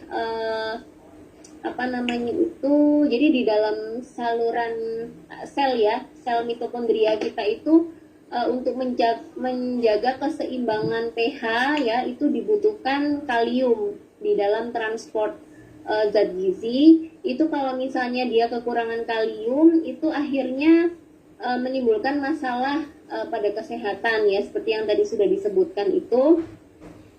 Nah ini kalau misalnya mau diterapi, ini bisa dengan menggunakan Our Citrus Buga, kemudian MPA Propolis ya, kemudian perbanyak makan pisang juga ya, jadi terapi dengan buah pisang, karena buah pisang ini adalah salah satu buah yang tinggi kalium ya. Ini bisa diterapi juga dengan menggunakan buah pisang. Kemudian untuk menormalkan sel-selnya ini dengan menggunakan Our Citrus Buga dan juga menggunakan MPA Propolis gitu. Mau minum bulan puasanya gimana tuh, Dok, aturannya? Kalau minum bulan puasa boleh ya, tadi seperti yang saya sebutkan ya, kalau misalnya setelah makan itu sekitar 15-30 menit boleh minum MPA Propolis ya. Kalau tidak punya asam lambung, malahan MPA Propolis tuh bagus juga kalau misalnya langsung diminum dalam keadaan lambung kosong tuh bagus ya. Karena sel kita itu langsung dikasih makanan yang sehat gitu sebelum kena air putih dan lain-lain. Kemudian bisa setelah sebelum terawih itu minum Our Citrus Buga, dan kemudian setelah sholat tarawih bisa dilanjutkan dengan GCS ya. Kalau ditambah GCS juga lebih bagus gitu. Jadi 3 itu tadi ya, MPA, kemudian Buga, dan juga GCS. Oh gitu ya udah. Ya, terima kasih ya, Dokter. Iya, kemudian ini ada pertanyaan dari Mbak Nirma. untuk ini yang tadi dulu nih, yang lambung menahun ya, asam lambung menahun, sudah minum GCS dan MPA, cuma selera makannya belum kembali. Kalau rasa sakitnya sudah berkurang, untuk nafsu makannya agar kembali bagaimana ya? Jadi kalau sudah berapa lama ya konsumsi GCS sama MPA-nya, Mbak? Jadi kalau menurut saya sih kalau untuk nafsu makan ini bisa masih 2 minggu konsumsinya. Oke, dilanjutin aja Mbak. Karena sebenarnya kalau misalnya kita sudah sehat ya, sebenarnya pencernaan kita, organ pencernaan kita sudah sehat, sudah kembali normal, itu kita konsumsi GCS dan MPA, itu insya Allah selera makan juga akan kembali gitu ya. Asam lambung juga akan sembuh gitu ya. Kemudian kalau memang untuk yang sudah sampai ada lukanya ya di lambungnya, memang perlu waktu yang agak lebih lama untuk terapi GCS-nya dan MPA-nya, tapi dilanjutkan saja karena memang untuk istilahnya menyembuhkan luka di lambungnya itu perlu waktu gitu. Kalau masih 2 minggu itu masih sebentar ya, karena sakitnya sudah menahun Mbak sayang ya. Oke. Mbak, terus Tanya MED ya. MED ya. MED berapa kali baiknya minum jika mengalami keputihannya banyak, dan apakah ada pasangannya nutrisi agar lebih maksimal penyembuhan keputihan? Ya, jadi karena keputihan ini juga berhubungan dengan organ rahim ya. Jadi menurut saya sih kalau mau dikombinasikan itu dengan MPA propolis, kemudian dengan GCS, dan juga dengan MED. Karena apa? Misalnya ternyata penyebab keputihannya adalah karena bakteri ya.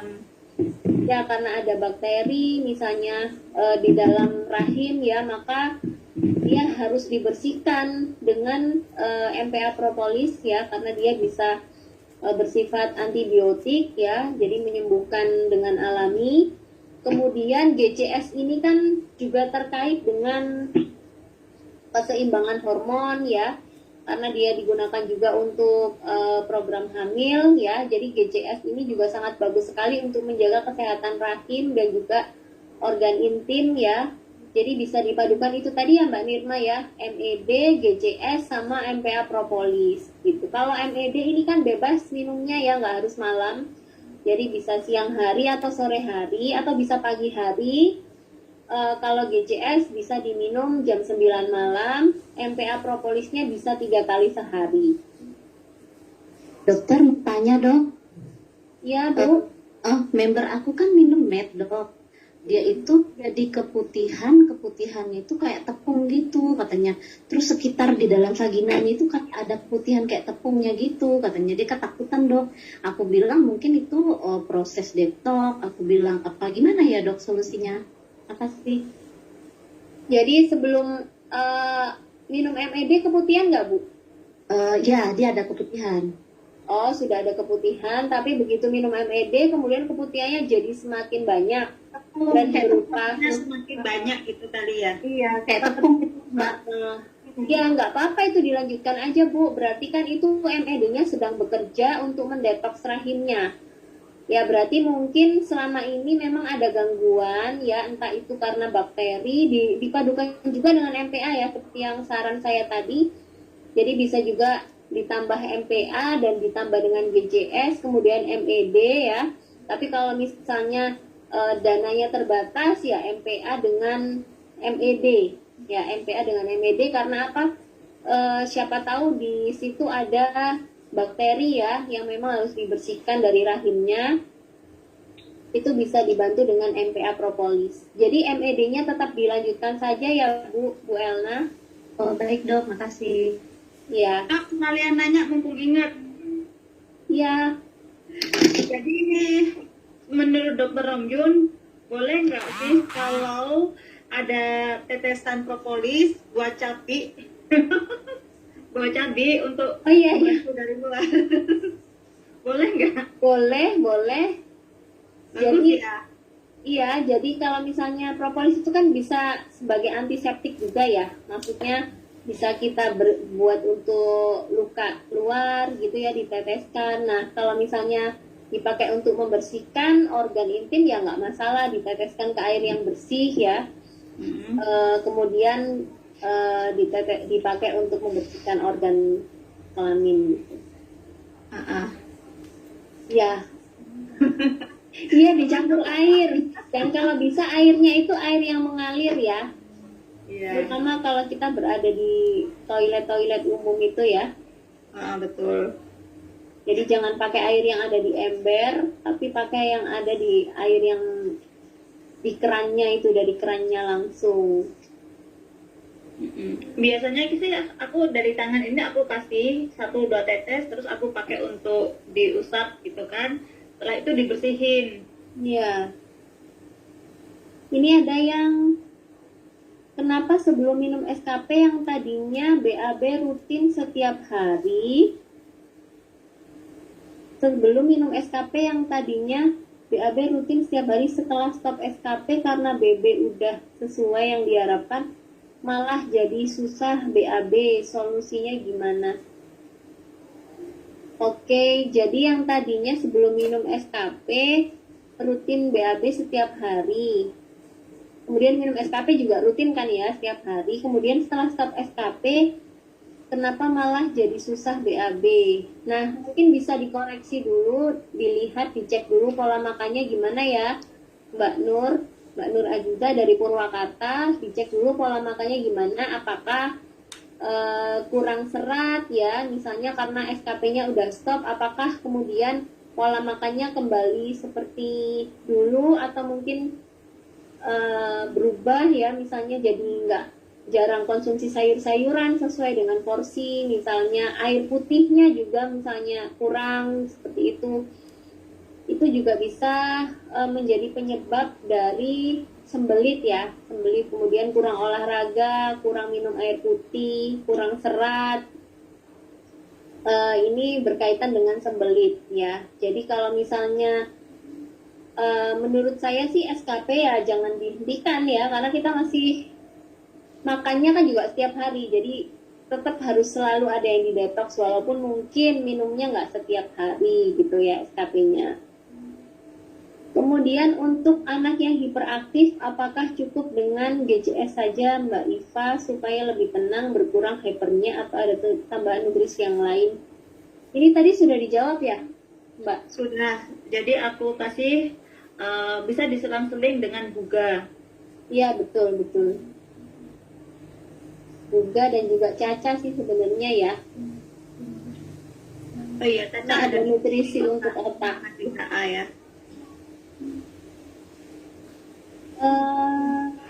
Apalagi nih Pertanyaan berikutnya. yang berikutnya, bantu dengan dioles MPA propolis jerawatnya ya, terutama untuk jerawat yang bernanah dan mungkin mengeluarkan air, itu biasanya dia cepat sekali menyebar di area kulit yang lain.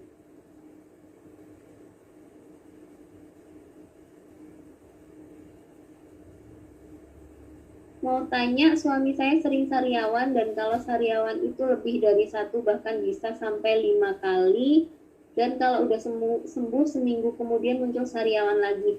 Biasanya sariawan itu muncul karena ada gangguan di pencernaan. Jadi bisa dibantu ya dengan, jadi gini, di detox saluran pencernaannya menggunakan STK, kemudian SKP Banelo ya, dengan SKP Banelo, kemudian dinutrisi dengan GCS, MPA propolis ya, insya Allah sariawannya akan membaik ya, karena memang biasanya muncul karena ada masalah di saluran pencernaan, sehingga sariawannya kambuh-kambuhan ya. Mbak Ivani, ini gimana, lanjut aja apa gimana Mbak? Udah jam 21.30 ya teman-teman ya. Nanti kalau pertanyaannya terus Dr. Romyunya selamat malam. Jadi sesuai dengan jadwal aja ya. Kita tadi mulainya jam 7.30 malam. Kita kurang lebih sudah sharing 2,5 jam. Insya Allah sudah cukup dan sudah banyak ilmu. Nanti kalau teman-teman ingin konsultasi, silakan konsultasi ke top leadernya atau ke tim leadernya, nanti akan dibantu. Kalau teman-teman butuh lagi ilmu seperti malam ini, insya Allah kita juga akan buat seperti ini, training seperti ini langsung dengan pakarnya, langsung dengan ahli gizi dan nutrisi setiap bulan 1 kali. gitu ya. Jangan khawatir, karena untuk menjadi mitra Our Citrus atau member Our Citrus, teman-teman di sini akan dibimbing dengan ilmu-ilmu yang luar biasa, bukan hanya dari bagaimana cara kita mendapatkan uang yang banyak, tapi bagaimana kita merekomendasikan produk yang berkualitas kepada mitra bisnis kita. Dan wajib teman-teman pahami, di sini kita bukan hanya jualan produk, tapi kita sebagai konsultan produk dari Our Citrus. Gitu ya teman-teman ya. Saya kembalikan ke Mbak Ros, silahkan. Ya. Sebelumnya saya ucapkan terima kasih kepada Dr. Ramyun untuk semua ilmu dan materi yang disampaikan malam ini ya.